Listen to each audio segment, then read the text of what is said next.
आखिरी आस हो गुरुवर, तुम ही अंतिम सहारा हो। चरण रज की कृपा कर दो, आप भव सिंधु तारा हो।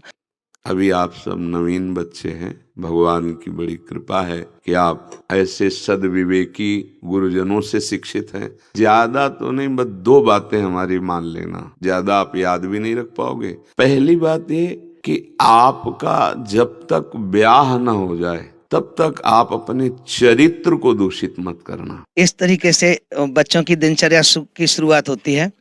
बोलिए बांके बिहारी लाल की जय, बोलिए राधा रानी सरकार की जय।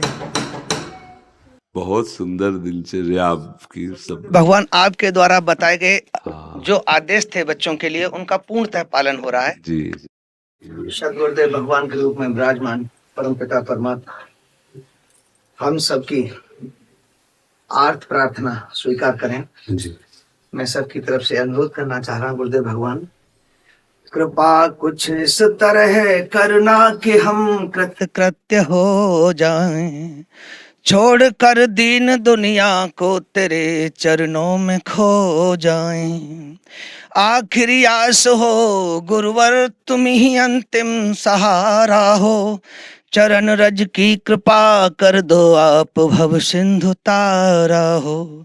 भला हूँ या बुरा जैसा भी हूँ तो आपका भगवन, भजूं हर पल श्री राधे, काट दो नाथ भव बंधन। हे सदगुरुदेव भगवान, अपनी दया दृष्टि हमारे ऊपर बनाए, इन बच्चों के ऊपर बनाए, ऐसी अनुरोध, ऐसी प्रार्थना। सब भगवत स्वरूप और भगवत कृपा से। ये बहुत कृपा है लाडली जी की, जो आप वृंदावन में और यहाँ इस समय बैठे हैं। मतलब आप लोगों का जीवन उज्जवल होना चाहिए। अगर साधु समागम मिला और जीवन का परिवर्तन न हुआ तो या तो साधु समागम नहीं है, और या फिर आपने साधु समागम का आदर नहीं किया। नहीं तो महत् संगस्त दुर्लभो अगम्यो अमोघस्य। यदि महान संतों का संग मिल जाए और हम उनकी आज्ञा में चल जाएं तो अमोघस्य, हमारा जीवन दोनों के लिए प्रकाशित, अंतर और बाहर, बाहर भी उन्नति और आध्यात्मिक आंतरिक भी उन्नति। अगर हमारे विचार अंदर के शुद्ध हो जाएं और बाहर के आचरण शुद्ध हो जाएं तो चाहे जो भी हो, जहां भी हो, उसका परम मंगल हो जाए। अभी आप सब नवीन बच्चे हैं, भगवान की बड़ी कृपा है कि आप ऐसे सद्विवेकी गुरुजनों से शिक्षित हैं जिनका पवित्र विचार है, जो आपकी लौकिक और आध्यात्मिक दोनों उन्नति चाहते हैं। प्रायः ऐसे टीचर, ऐसे गुरुदेव मिलना कठिन होता है, क्योंकि जिनकी स्वार्थ बुद्धि नहीं है, जो भोग वासना से ऊपर उठे हुए हैं, ऐसे ही गुरुजनों से बच्चों का मंगल होता है। और जो स्वयं वासना से रौंदे गए हैं, जिनकी केवल स्वार्थ वासना है, वो लौकिक पढ़ाई के टीचर भले हो जाए लेकिन आध्यात्मिक उन्नति या बच्चों का जीवन प्रकाश में नहीं कर सकते। तो हम पहले बच्चों को धन्यवाद देते हैं कि आपके टीचर बहुत सुंदर हैं। कहाँ से सुंदर? हृदय से। जिनके विचार अपने बच्चों को लौकिक और पारलौकिक उन्नति दिलाने की भावना रखते, ऐसे टीचर इस कलयुग में प्रायः बहुत कम मिलते हैं, बहुत कम मिलते हैं। अब दूसरी बात, आपका जीवन सार्थक हो, इसलिए ज्यादा तो नहीं, बस दो बातें हमारी मान लेना, ज्यादा आप याद भी नहीं रख पाओगे। पहली बात ये कि आपका जब तक ब्याह न हो जाए तब तक आप अपने चरित्र को दूषित मत करना।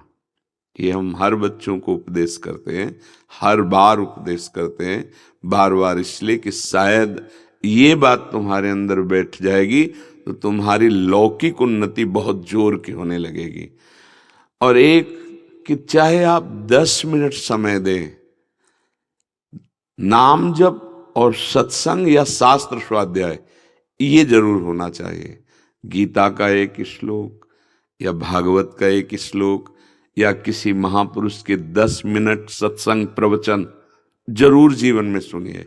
10 मिनट नाम जप कर लीजिए राधा राधा, और 10 मिनट सत्संग सुन लीजिए, या स्वयं गीता जी का एक श्लोक का अर्थ पढ़ लीजिए या गुरुजनों से सुन लीजिए।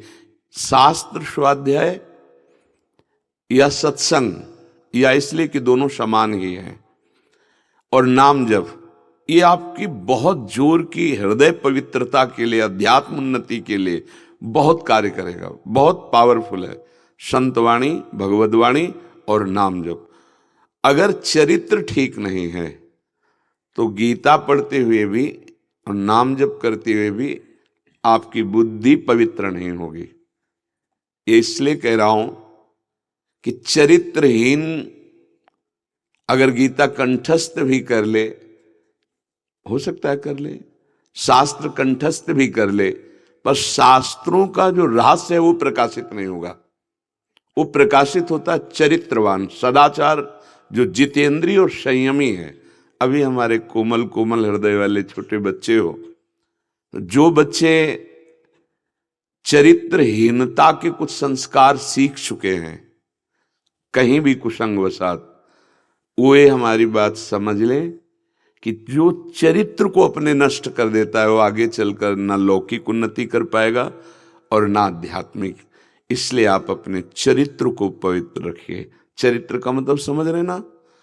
गंदी बात सुनना, गंदी बात मोबाइल में देखना, गंदे बच्चों के द्वारा गंदी क्रियाओं की शिक्षा लेना, ये आपके जीवन में नहीं होना चाहिए।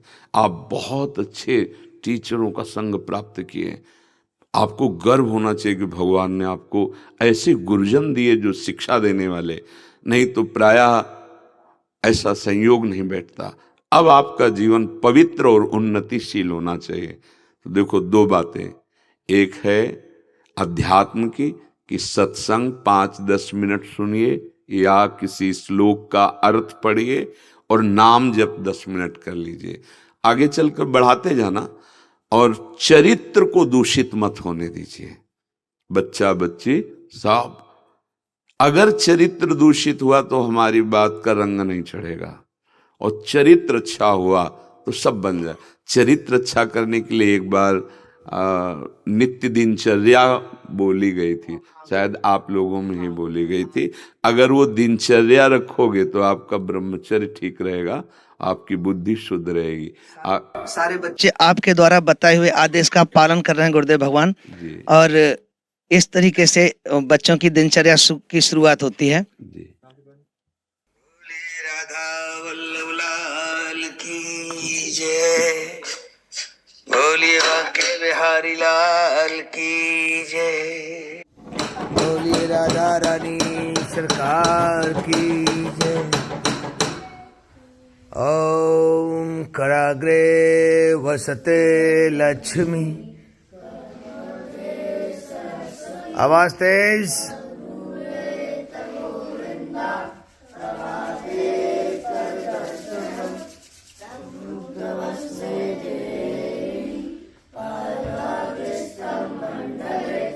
विष्णुपत्ने नमस्तोभ्यं, पादस्पर्शं क्षमस्व मे।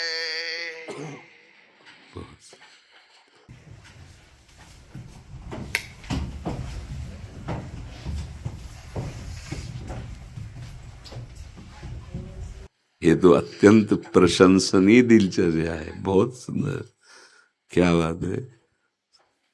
सब बच्चे पंचांग भूमि को प्रणाम कर रहे। जोर से बोलिए, महर्षि वाल्मीकि की जय, गोस्वामी तुलसीदास जी महाराज की। जोर से बोलिए, हरवंश महाप्रभु की, हरदास जी महाराज की।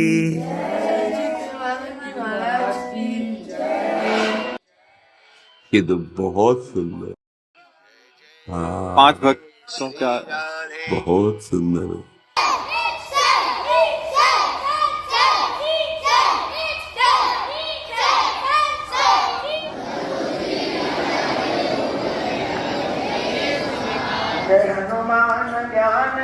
सागर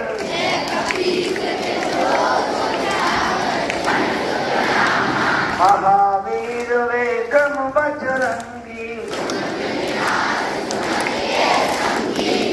या विश्राम